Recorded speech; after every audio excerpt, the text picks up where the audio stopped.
I didn't quite realize that if it's not 100% yes or an enthusiastic yes, it's a no. If whoever that you're with keeps pressuring you to take things further, even if you eventually say yes, but it's like someone that's following you around at the shopping centre.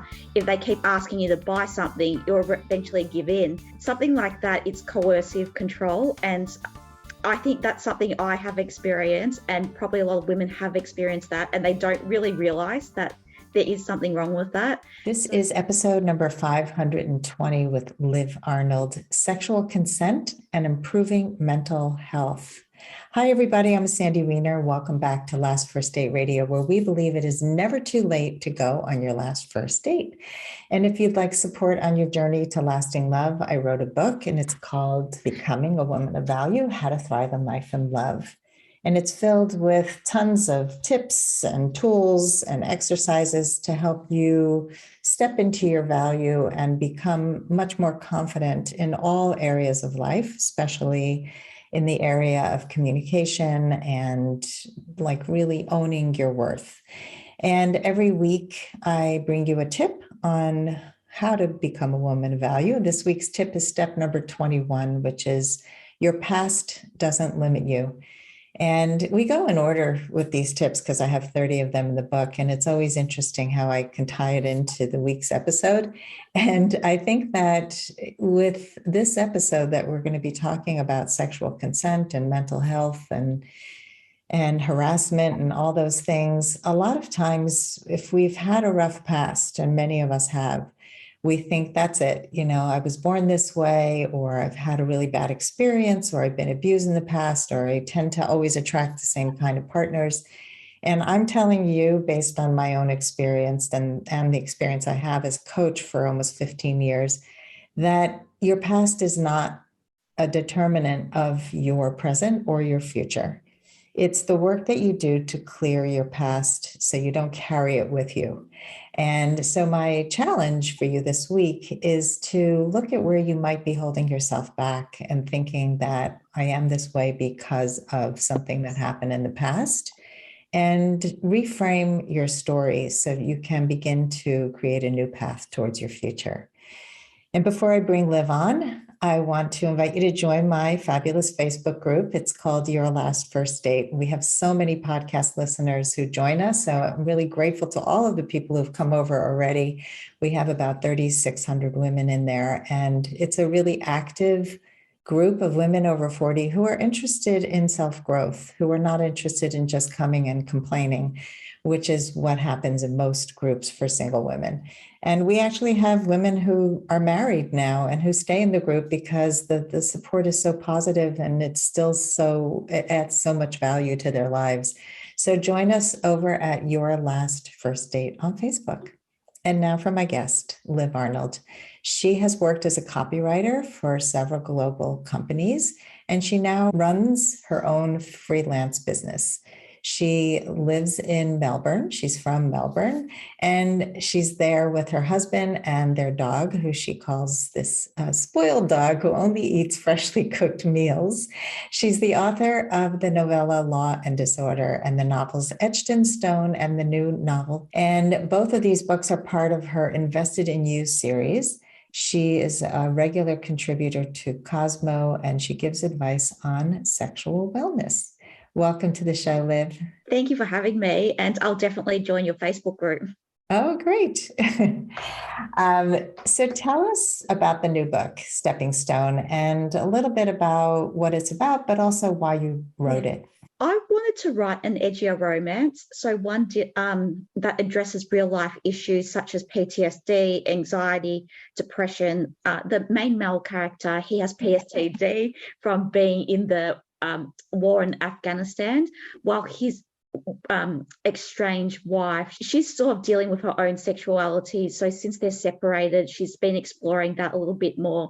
They've both been together for about 20 years, so it's a bit difficult to navigate without each other, but then they're working towards back to each other as well. I mainly wrote the book because I've always had anxiety. So I take medication for anxiety, and I know sometimes you do read about this in books about mental health, and I could bring what I experience and the physical reactions I get from having anxiety into these characters. So that's why I wanted to write the book. I'm sure so many people can relate to both Yeah. PTSD and anxiety. Yeah. I was just actually talking to somebody who has PTSD from for a totally different reason. I mean, many people have it from big traumatic experiences, like witnessing some trauma, like a war or the Yeah. World Trade Towers falling. I had a friend who had that, but it could be something as simple as, just seeing something really scary in your own family or, something like that. Yeah.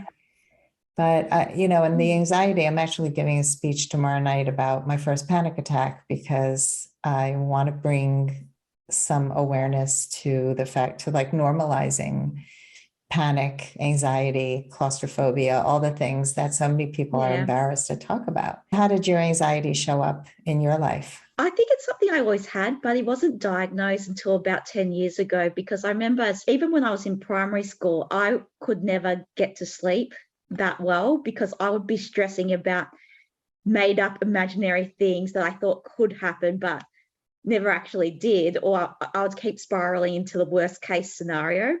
So yeah, so that's how it sort of came about for me, just sort of like always picturing the worst that could happen, maybe just so that I could feel a bit more prepared, but really it's not helping me in any way. Absolutely. Yeah. I mean, look, I see it all the time in the dating world where a lot of my clients will sabotage a relationship because of anxiety. They'll imagine the worst thing, like the man doesn't call her when he says he's going to call. Yeah, I And do that a then, lot. yeah, right.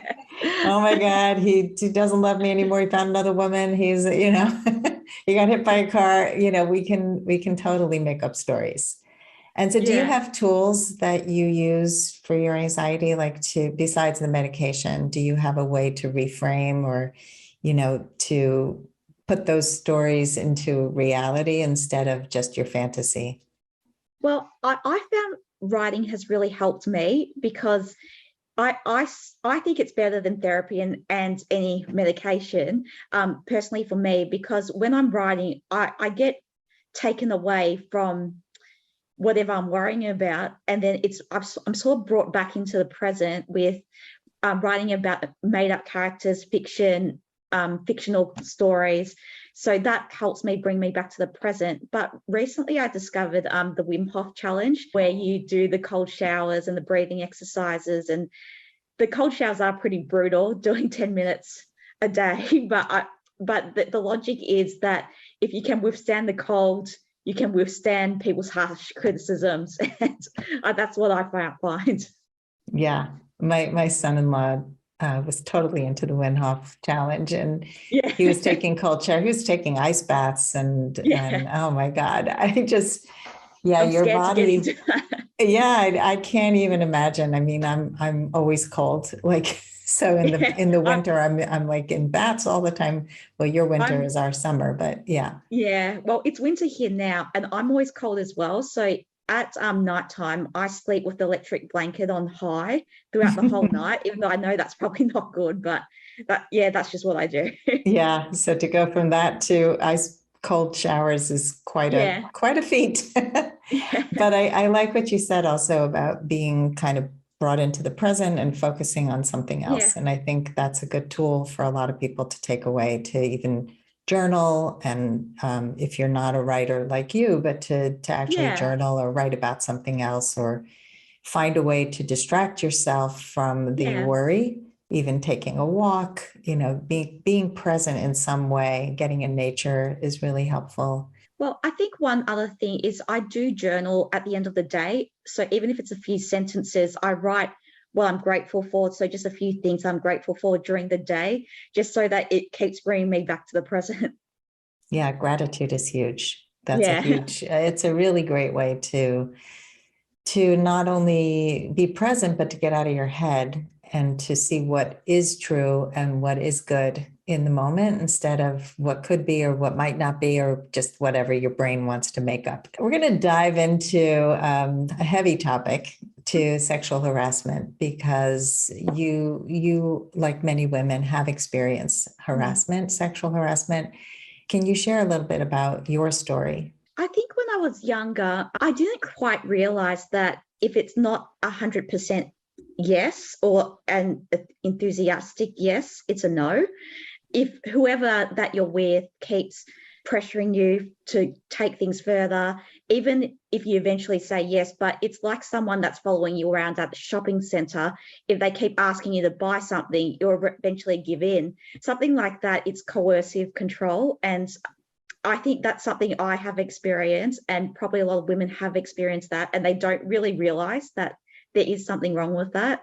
But like, I couldn't really understand why, like there was something wrong with the situation, because it was consent, but not, but like not that enthusiastic. Like it was just more something I just felt weird about afterwards. That's very relatable. And I teach a lot about boundaries. And when you set a boundary with somebody, and not everybody has the skill to set a boundary, but when you say, I need to take it slow, or I can't, or that's too fast, or no, and then they keep pushing, we call that boundary pushers. And those people, basically what they're saying is, what I need and want is more important than what you need and want. And if you're not really strong, if you don't have that really inner strength to say, okay, I really mean it, and here's what I'm going to do about it, you can end up saying yes when you mean no. And, people in relationships, long-term relationships, don't want to have sex. They don't feel connected. And then the spouse will use some coercive force. Even if it doesn't feel like rape, it still feels coercive and it feels disrespectful. Yeah. And I did research about that. And there's a lot of things that could be considered as coercive control, such as like withholding affection, if you try to stand your ground, or if they say something like, if you really feel something for me, you would do this.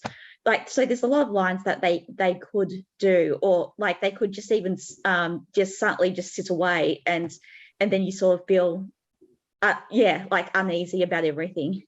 Yeah. I mean, I was just listening to a podcast about sex, and when, let's say, a woman needs a man to slow down or do something different than he's doing, and she's afraid to tell him, number one, because of her past experiences. Maybe she was pushed away, or the guy shut down, or he got really angry. We carry these things with us so that we're not really speaking our truth, and we're not always able to assert what we need and want, which it sounds like what you're describing with just giving in is a form of consent, but it's not really what you wanted.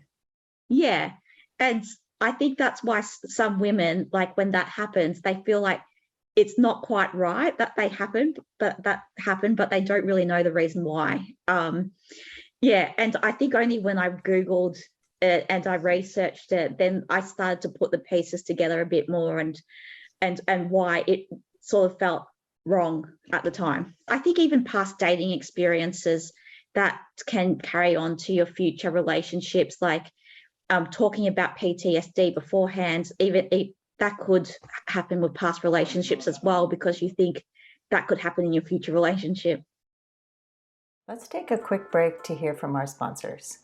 This episode is brought to you by Amazon Music Unlimited. You can listen to over 70 million songs and thousands of playlists and stations. Plus, you can now stream your favorite podcasts, like Last First Date Radio. You can listen to any song, anytime, anywhere, on any of your devices, your smartphone, your tablet, your PC or Mac, Fire TV, and any Alexa-enabled devices like the Amazon Echo. Get Amazon Music Unlimited for free for 30 days. Just head on over to getamazonmusic.com/lastfirstdate to learn more and claim this offer. You talk about sexual consent and mental health in your books, in your romance novels. And why did Why did you use that as a tool? And how do you think using that medium can help teach those things, to sexual consent and mental health? Well, I wanted to normalize mental health and make it seem that it's okay. Well, not okay, but it's something that everyone does go through and have those challenges. I think with romance books in general, a lot of people they sort of look down on you if you write or read romance books. But I don't think there's anything wrong with that. Everyone should be able to read what they want to read. And it is another form of slut shaming in a way to look down on people that enjoys reading it, because in a lot of romance books, the main female character, they take charge of their sexuality. They know what they want. They're in charge like every step of their way in like their sex lives. And they do have good sex, and yeah, that's what they deserve.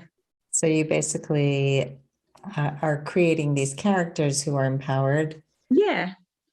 Yeah. So, and and in romance, it always has to be 100% yes, like really enthusiastic, or else it's a no, like regardless of the circumstances that leads up to the event. So I just wanted to do right by readers, so if they read it, they'll think it's, as a woman, it's okay to take charge of what you want. And that's not something society often says that you're allowed to do. Yeah, that's beautiful. Look, people are going to put down anything anybody does. It doesn't matter how you're doing wonderful work in the world. There are always going to be people who will say you're wrong. Is there a particular character who took control of her sexuality? And if so, if you can just tell us a little bit about how that happened. Yeah, so my main female character, Jenna Kravitz, so while she's separated from her husband and they're trying to work their way back to each other, she realizes that she has a secret fetish for light BDSM, but she was always too ashamed to voice this out loud. And while they're getting to know each other again, she feels more empowered because they're not together anymore. So she sort of feels like she's got nothing to lose by suggesting this to him, because they're separated anyway. So she just wanted to take charge of what she wanted, because during work time, she's this boss lady, and it can be difficult and stressful with all the pressures of full-time work. So she wanted to relinquish that control. So that's one aspect where I wanted her to really take charge of what she really wanted, despite it maybe sounding taboo in society. Fetishes in general are looked at with a lot of judgment. Yeah. And it's one thing I definitely have learned since starting to do this work with women, is that tons of people have fetishes and they're just what they are, and Yeah. It's like we're all entitled to want what we want. Not everybody's going to want what we want. And that's where sexual consent comes in. Like if you are into BDSM and someone's not, it's not going to work. But if you have consent and somebody's willing to try something new, then it can work. And they both work out together how it can work, and they discuss it. They discuss it beforehand. So it was a conversation, and they said, we'll give this a go. It is a case of a woman taking charge of their sexuality and not being ashamed of what she wants. I like that. You give a percentage of your profits to the Anxiety and Depression Association of America. And why did you decide to do that? Well, I've always had challenges with anxiety. I think a lot of people don't realize when people see me starting to voice every single thought process that I'm having, because my thoughts are going a bit out of control. Sometimes they say, oh, it'll be all good, just calm down. But I think it's easier said than done when people say stuff like that. So that's what I wanted to do. And I think so many people do suffer from anxiety or depression, especially with lockdowns as well. There seems to be an increase in that, and I wanted to donate to the cause that I personally have experienced. So you're saying that when people just kind of dismiss it and say, "Oh, you'll be fine, don't worry about it." Yeah, and then so when people say that, I sort of think, well, why didn't I think of that? Like, I'll just calm down right now. But but it never happened. Tell us how the Anxiety and Depression Association helped you, like in what ways? So they have a lot of resources on that website, which I really appreciated.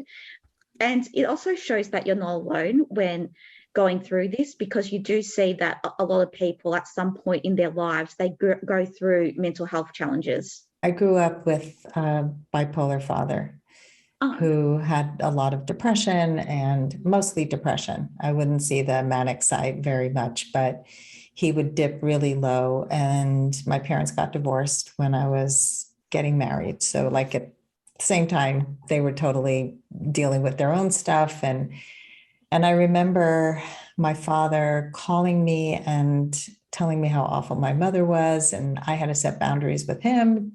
You can't tell yeah. me these things. And so I grew up with mental illness in the family, and I was also parentified very young. I was put in that role of caregiver and adult.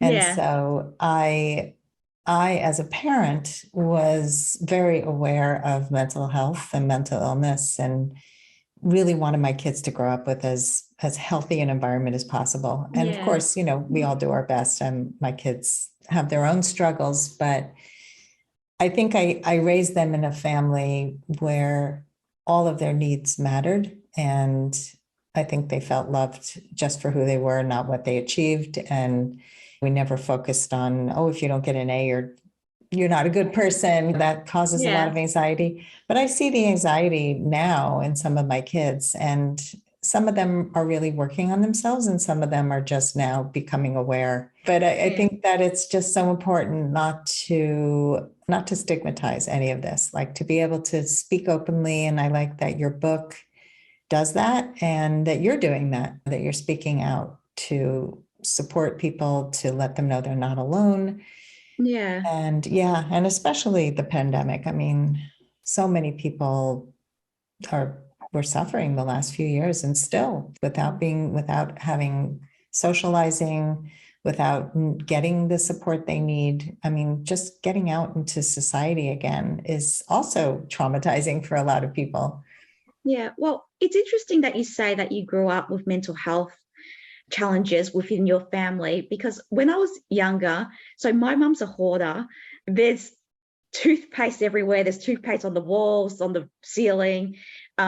She can't bear to throw out yogurt tubs or jars or anything like that. So she uses those to plant weeds in them.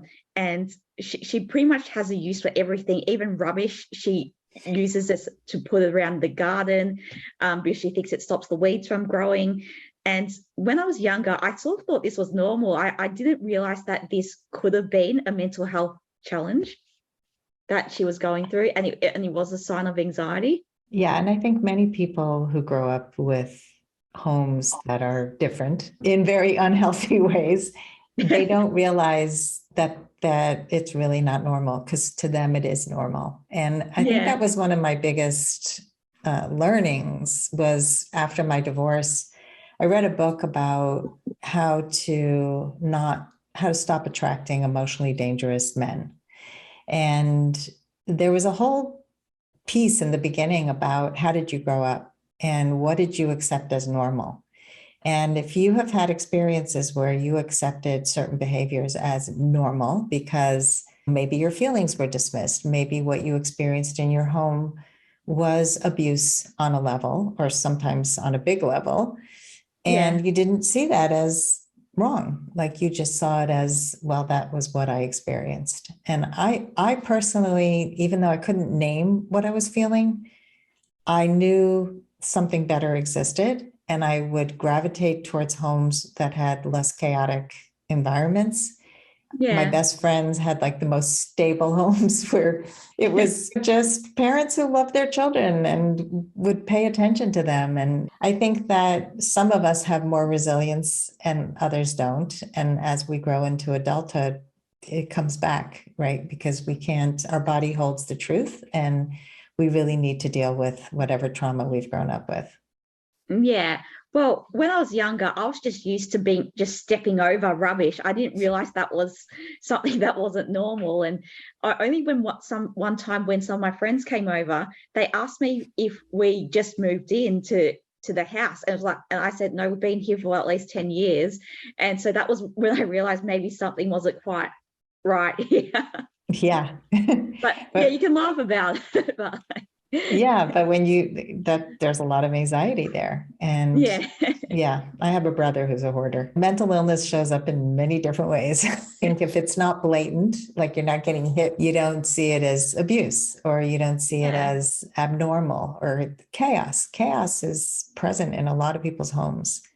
And you have to figure out a way to live your life as an adult and to deal with whatever the fallout is. Yeah. Well, I think even like society, we do get more aware of terms like the term gaslighting. It seems to come up maybe 5-10 years ago. When I remember when I first started dating, I didn't really know about that term. And when that term started coming up, I was thinking, maybe this guy that I dated when I was 18, 19, maybe he was gaslighting me and I just didn't realize it. Oh, yeah. Well, I think the gaslighting happens with the harassment too. That's that whole manipulation that you were talking about before, when somebody pushes you and something wrong with you. What's wrong with you? Maybe you're broken. You're the problem. You're the one who has all the problems. I'm not doing anything wrong. And that's where people start to believe, oh, maybe I do have all the problems. Because thinking back on it, he used to tell me things that that happens that never did, or vice versa. So he would say that never happened when I clearly remembered it did. And at first, I think since that term gaslighting, people weren't aware of it. I didn't really know how to make of that, like when he was saying stuff like that. Yeah, I mean, you start to believe these words that are not true. Yeah. My final question that I ask everybody is, what are your final words of advice for anyone who wants to go on their last first date? I think just have fun. If you're a woman or a man, like don't be afraid to take control of what you want. I was watching this movie called Malibu Crush, where the main female character, she takes charge of the date. She wanted to go to the beach, go roller skating, have ice cream on the beach, while the man was a bit shy. So if the guy is shy, there's nothing wrong with saying what you actually want on a date. Yeah, and have fun with it. So when I was writing another book about seniors reconnecting later on in life, and they're going on a date and they're going around in a park just yelling out inappropriate things to strangers. So they're older, and so they would just call out things like, I hope no one finds that body in the park, or things like that. So like just to shock people. So yeah, so just do anything to suit your personality, whether it's like that movie Malibu Crush, where it's more laid back and having ice cream, or something a bit more outrageous, like just do something about that. I so agree. I think we forget about fun. And to me, the best dates I've ever had have been fun. Like I went go-karting with a guy once, and it's just, we had fun. And that's, to me, that's the key. Tell us, where is the best way for people to find you and your books? You can find me on livarnold.com, or you can find me on Instagram and Twitter. So both handles are liv_au. My Facebook handle is Liv Arnold author, and my books are available in all major online retailers. Okay, wonderful. Well, thank you so much, Liv, for coming on the show, and thank you for having me. Yeah, shedding some light on this important topic, and doing it through a fun medium, being able to read a romance novel and sort of, work out some really important topics with characters who are empowered, and hopefully our audience will be more empowered by listening to this episode. I hope so, because it is a lot of fun writing sex scenes. Even though talking about it, I still blush about it. So it can go both ways still. Right. Well, thank you again. Thank you. And thanks everybody for listening. And if you do love our show, please rate and review us. Give us a good rating on Apple Podcasts. And as always, here's to your last first date. If you are ready to get unstuck, gain new tools, become more empowered, and finally find your last first date, I'd love to talk to you. Fill out an application to be considered for a complimentary half-hour love breakthrough session at lastfirstdate.com/application. That's lastfirstdate.com/application. I look forward to talking to you soon.